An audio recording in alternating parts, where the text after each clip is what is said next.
Hey guys, this is George from Firehouse Music, and I have a little time before my first lesson, so I figured I'll record a little bit of content for today. Maybe I'll do a longer lesson later. We'll see. But one of the questions that I get sometimes is why my lessons tend to focus around chords, and to me, chords and scales are essentially the same thing, and it's kind of weird. I think the best way to put it is the way Mick Godric, he wrote The Advancing Guitar. That's an excellent book. Check it out if you can. Or The Advancing Guitarist. The Advancing Guitarist is the name of the book. Excellent book.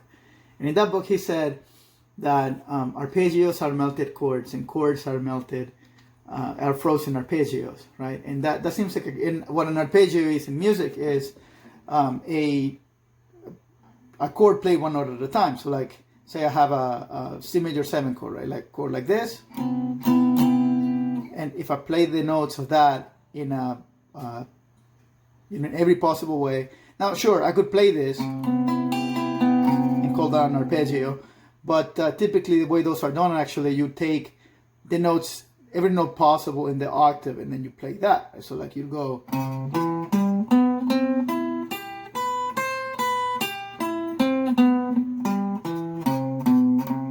right? That's just one possibility. There's 4 different fingerings on that, and I can go over more in depth in future videos. I just don't have the time right now. But the cool thing about that is, like, if I add another note, say like I play the 9th, and I do something like this. So now now the lower octave of the 9th be the 2nd. So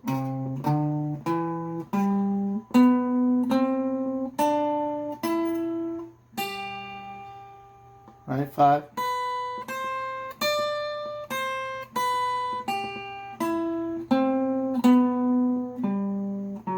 Oops. Right? And if then I add not the 11th but the sharp 11, because the 11th doesn't really work.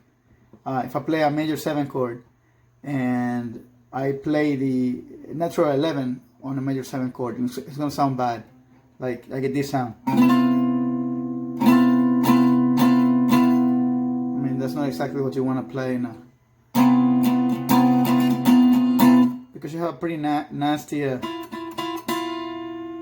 clash there, and then even worse up here. Actually, that's not that bad. That tritone.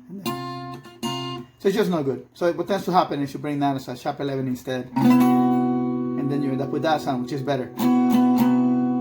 But anyway, I'm getting away from my point. So if I had the sharp 11, then I end up with this.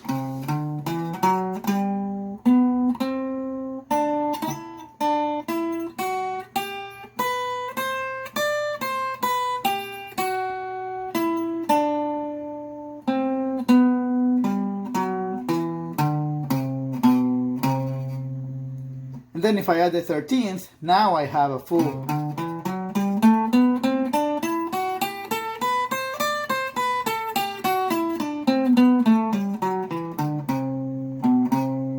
So I just play the full Lydian scale, which is the scale that this chord comes from, right? And just play that in there. So if you make an arpeggio big enough, it turns into a scale. So if arpeggios and chords are the same, then scales and chords are the same. And the interesting thing is, if you know, like, there's tons of scales out there, tons of scales, and for every one of those scales, there's a chord that has the essence of the sound of that scale. So chord study can be very, very interesting and exciting if you look at it that way, because every single musical flavor out there can be crystallized by a chord.